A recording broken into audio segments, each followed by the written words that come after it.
Hello friends, and welcome back to my crafty space. My name is Crystal Udinyate, and today I am going to be sharing a flip through of my 2022 daily journal with you. This journal is one that I completed in an Archer and Olive B5 sized notebook with this beautiful sun motif on the cover. In 2023, it is my goal and intention to share more of my setups for my daily journal, both on here and on my Instagram page. So I thought it would be a good idea to take you through the process of how the daily journal came to be, how my current style evolved from the beginning of January in 2022 through to now. So you can see what types of content this is going to be moving into the year ahead. So let's go ahead and pop this open and get started. One of the things I do want to say about the Archer and Olive notebooks is that they have a very thick paper. It's 160 GSM paper, which makes it really great for stamping out. I am not necessarily a hand letterer. I don't know very much about doing any brush lettering or font creating or anything like that. So to keep this project really easy for myself, I use stamps primarily as my way to add in my titles and my text, and you'll see that throughout the book itself. I started out this one with a large number stamp, just adding in the year 2022, and then jumped right into the month of January. In the beginning of 2022, I decided to have my monthly days or my month pages as a single page, and then you'll see that there will be a wrap up at the end of each month until we get to May, I believe. It might have even been April where that came to a stop. I have a quote here stamped on the left-hand side that says, "And now we begin again." Used alpha stamps for both of those, and then dove into the weekly planning or the weekly journaling. I have these set up very much like a bullet journal, like a classic bullet journal where you would add in the appointments and the to-do lists that you might have throughout the day. However, instead of using this album as a way to plan a day, I am using this as a way to journal about and recap what actually happened throughout the course of each day. I complete this most evenings when I'm getting ready for bed or right before I get ready for bed. Sometimes I bring it with me to pick up my daughter at school and fill it in while I'm waiting in the pickup line. And sometimes I forget to fill it out for a couple of days and I'll go back and just fill them in. I don't necessarily like to have holes. That I'm a completionist is something I say all the time, and having blank spaces really irritates me. So I will go back and fill them in even if I did not journal on the exact day. That's totally fine with me. In the beginning here, I set up all of my weeks exactly the same. The only difference being the stamps that I was using to designate the different days of the week. For this first week, I actually have more than 7 days, as you can see, because I wanted my journal to line up with the dates that I use for my Project Life documenting, which is a weekly scrapbook documenting project that I do throughout the course of the year. I always start on the first of the month and take it through the first full week. So for that, this one was from the 1st to the 9th of January. I also added this little box here at the bottom where I added in some currentlies, such as reading, watching, wearing, feeling, working, listening, noticing, playing. Sometimes it changes, sometimes it stays the same. Just an area for me to jot down some of the media I was consuming throughout the week. So then you'll see that my font changes for the days of the week, but in general, we are staying the same every single week in here. A different font, the boxes are the same, a different font, the boxes are the same. And then we get to the first recap page. For this one, I added in 3 different journaling prompts for myself. So best moments of the month, gratitudes, and where I want to improve. And then we jump into February. The first 4 months of the year, might have actually been the first 5 months of the year, I did this exactly the same every single week. What I found was that I was bored of it by the time we got a couple of months in, and I stopped journaling in this project. I did start to bring in some more color into my title pages starting in March, and used some different fonts and some different stamps, used color ink to designate my days, whether that's the number or the font that tells you what day of week it is. But in general, I still was feeling pretty bored by the sameness of the week to week to week. This one I really love with the box filled in there and the colored numbers. I think that looks really pretty. But in general, it's just the same. When we got to March, I did not fill out my recap pages. And actually, did I fill them out for February? I did. So January and February, I filled out the recap. March, I did not. Then April, I did something a little bit more designed here yet again, and then brought in those pink colors into the weeks using the different fonts or the different stamps there. And here you can see I dropped off and never went back to fill it in, but then picked it back up towards the end of the month before jumping into May. No recap here on the end. This is still a little bit more stylized than, the very beginning where all I did was stamp out the word itself, right? So here we've got just the January, and now we've got a little bit more decoration. This one, I tried to do some lines in there to help break up the text, but ultimately fell off the bandwagon and did not pick this back up until August. So we're going to fast forward through a bunch of this. I used some pages in here to just test out colors or do a little bit of sketching, figure out some of the numbers of spacing. And then here is where August picks up. In the month of August, I decided to follow along with my friend Heba, who is My Little Journal here on YouTube, or Heba Al-Sabai over on Instagram. And I wanted to simply copy the exact layouts that she created for July, but recreate them for myself for August using the stamps that I had on hand.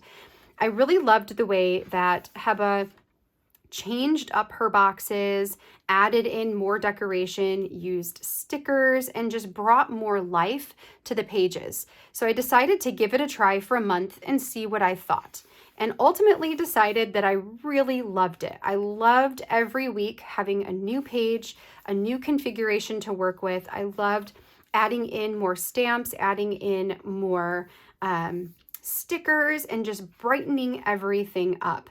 I tried to theme these based on what was happening. So this was the week my daughter went back to school, so I've got it very school themed. For this layout here, we went on a vacation to a game convention, a board game convention. So there's a lot of gamer types of things in here. Let's see, there's another one where maybe that was it. Maybe this was the other vacation. Yes, this was our other vacation we went on. So just using some that felt a little bit more adventurous. And then since we're getting into the school kind of period, it felt very bookish. So I created a layout that felt more, bookish to me. Then I jumped into September. Before we get to September, I do want to mention that because I'm working on this month by month. When I get to a month when there is a crossover, so there's some days that are in one month and some days that are in another, I create a full layout for the remaining days in the current month. And then the first layout will be the other half of the week. So that way all of the days within the month are contained within their monthly section. For the month of September, I decided to go out on my own. So rather than scrap lifting or copying a friend and her designs, I decided to just try creating my own designs based on some very general configurations for weekly layouts, right? So you've got the when I say vertical columns, you've got horizontal columns, you've got the 8 boxes. You know, there are some very standard page types. And even if you search like bullet journal standard weekly layouts, it'll come up with a list of all of the ones that you will typically see. So I decided to take those and create some of my own. And I also wanted to test out sketching or drawing in my book a little bit more. So this first one is a page that I drew myself. I created this memo board. I drew in these little plant shelves, some Polaroids, and then used stamps to fill them in to create scenes that you would look at. I also started creating my weekly titles that included a mini calendar. And then this, I wanted to look as though it was like taped on or clipped on to the board. It was really fun. I really enjoyed figuring out how to sketch my own page here. Then I went with something a little bit easier, which was the 8-box layout, and then went with a little bit more bohemian type of look, using colors to create shapes, and then adding in stickers still on top of that.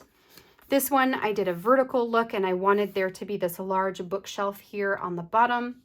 Just going with real neutral colors this time around, trying to keep it office, school, library type of feel.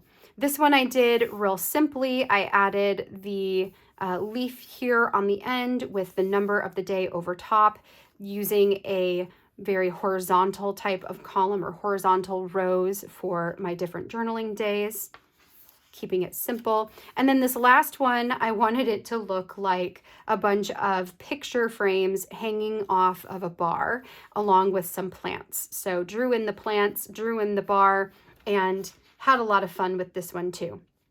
By the time I was finished with my September and ready to go into October, which is one of my most favorite months of the year, I decided to forego stamps as much as possible and try to draw in my different layouts so I could create some really awesome feature pages. And these are some of my favorites. So we're going to start here with the 1st and 2nd of October, and I drew in this really awesome haunted house using some haunted house coloring pages online as inspiration. Love this one. I just think it just makes me so happy every time I see it. The next week, I wanted to go with a creepy graveyard scene. So I drew in some trees and some graves, and then added my journaling boxes and my journaling so that it looks like the trees are growing in front of the words, when really, you know, the words are written around the trees. But I just think that this looks so cool. I absolutely love it. Then I did some jack-o'-lantern pumpkins with their open mouths, housing the number of the day of the week. Put a few more stickers into this one. I wish my orange wasn't so vibranty orange. It's almost like a neon orange. I would have liked for it to have been a little more muted, but that's okay. I still love this page. I think it looks fun and festive and Halloweenish. This page I did go ahead and use stamps to create. So this little collection of stamps here came from Close to My Heart. It was a door, and then this cute little girl dressed up as a kitty and her kitty dressed up as a bee. So created this little collage here in the middle, very trick-or-treatish, and then used the black and the orange to create a very Halloween feel for the days themselves. This week here, so going from the 24th to the 30th, I wanted to do a cauldron with a bunch of potions on shelves, and then the shelves are what house my words here. And then the last page is covering only the 31st, since the 31st was, you know, the last day, but also it was a Monday, so it got a day all of its own. For this one, I did a whole bunch of different frames, and then inside of the frames, I wrote out 5 different prompts or 5 different stories to do with the 31st. This is also one of my most favorite layouts from 2022. Then we get into the month of November, and after a very intense month of drawing and sketching and coloring in October, I decided to keep November a little bit simpler, especially since we were getting ready to go into the month of December, and December is generally a very busy month for me. So for this one, I have my November in the middle with a cascading leaves falling down the page. And then we get into some really simple layouts. So this one's a vertical layout with a leaf at the top and the number stamped on top. I also love using the lines to create separation for my journaling. It helps me to keep my journaling a little bit cleaner when I'm adding it into the page. This one, I wanted to put the leaf pattern here in the middle to separate the 8 different boxes that include the 7 days of the week and my intro with the week number and calendar. Then I've got this one, which I also super love, which is a combination of many different sized boxes. And some of them contain decoration, and then some of them contain my journaling from the week. This is a favorite configuration, a favorite design that I will probably repeat in future months for sure, just with different designs and motifs. For week 47, I did a pumpkin spice theme, so added these little boxes here for decoration and then stamped out my icons inside. So all of the pie and the pumpkin spice latte and the little donut, those are all stamps that I used to create this layout, and I love the way that it came together. It looks like almost little washi bits underneath the numbers and the days themselves. The last week of November, I did 3 large circles that contain my journaling along with 1 additional circle for the week and the week number, and then created a sprinkling of icons in the background using my various stamps that just felt very fall to me. And then we get into the last month of the year, December. For my title page, I wanted to create a cluster of presents around the word December. For the first week here, which consisted of 4 days, I created a vertical journaling look here with wreaths up at the top and the numbers and the days of the week inside. The wreaths are ones that I drew by hand, and this was definitely taken from inspiration off of Pinterest. I often go to Pinterest when I'm looking for ideas for layouts to create or designs, motifs, doodles to add into my daily journal layout. So this one I found on Pinterest. In addition to this one, which is a garland, I just loved creating the garland that cascaded up and down the sides of the page, and then had my horizontal blocks of text here throughout the middle. This next one is a candy cane stripe, another one that I found inspiration for on Pinterest. I love this one. It was so fun and cute to create this. It was super easy, just, creating 2 separate frames and then creating this diagonal stripe that I colored in with red, and easy peasy, it was done. Week 51, I wanted to make a pile of presents.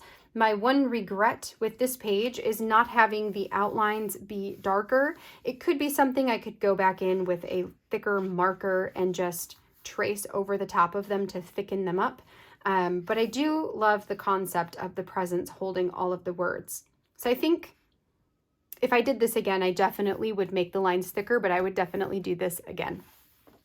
And then for my final week, this is the week that I turned 35, my birthday week. So I wanted to do a cake with my candles poking out that say 35. And then I've got my 6 days of journaling here to complete my 2022 daily journal. It does leave me with a few blank pages here in the back. That is totally fine. I don't feel the need to fill those in, nor do I feel the need to go back and fill in any of those missing months. I'm just going to let it be what it's going to be, and then I'm going to start 2023 anew.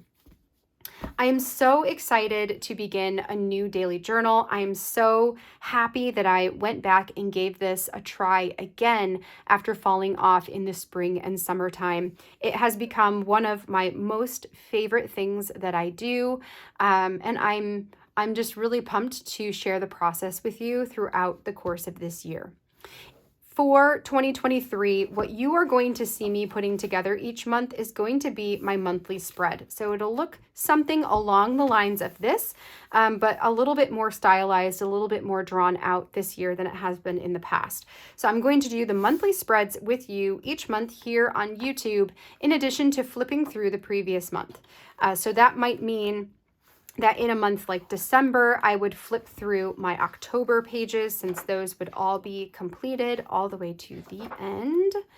And then we would flip over to the December page and put together the December title page. So that way you're going to see this whole album or this whole notebook come together throughout the course of the year. For the weekly spreads, these right here, my plan is to sketch them out and share the process of creating the weekly layouts as a reel, so a very short type of video over on my Instagram account, and those will be shared on a weekly basis. You can go there to see those pages come together, or you can just wait until the flip through and see what it looks like with all the words and everything filled in.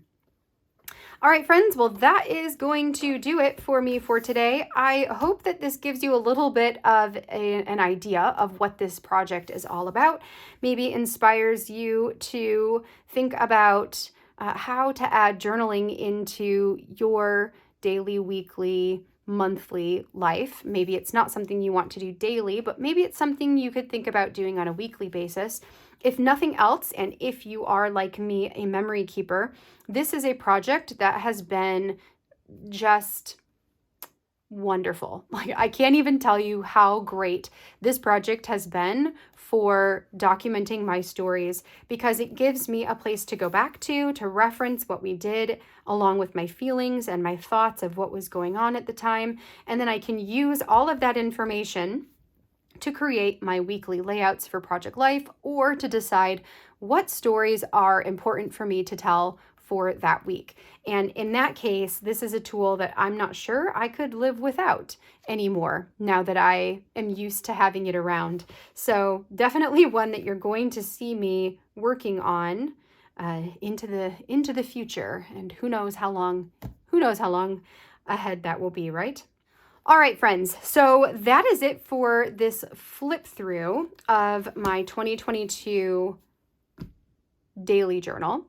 Coming out soon, I'm going to be putting together my intro page for 2023 and my January title page for my daily journal for this current year for 2023. So you'll see both of those pages come together. Then later this month, you're also going to see my February title page. That way I have everything set up and ready to go by the time February 1st hits. And then we'll be able to post on a more consistent basis, where you get the one video a month setting up the new month and flipping through the previous. And those will happen one Friday each month. All right. If you have any questions, please feel free to leave those in the comments down below. Let me know if you are working inside any type of notebook this year. Are you doing a bullet journal or a reading journal or a daily journal, or any kind of, are you setting up any kind of journal type of documenting for your 2023 year? I'd love to know. So let me know in the comments down below. Until next time, I hope you have an awesome rest of your day, friends, and I will see you in the next video. Bye now.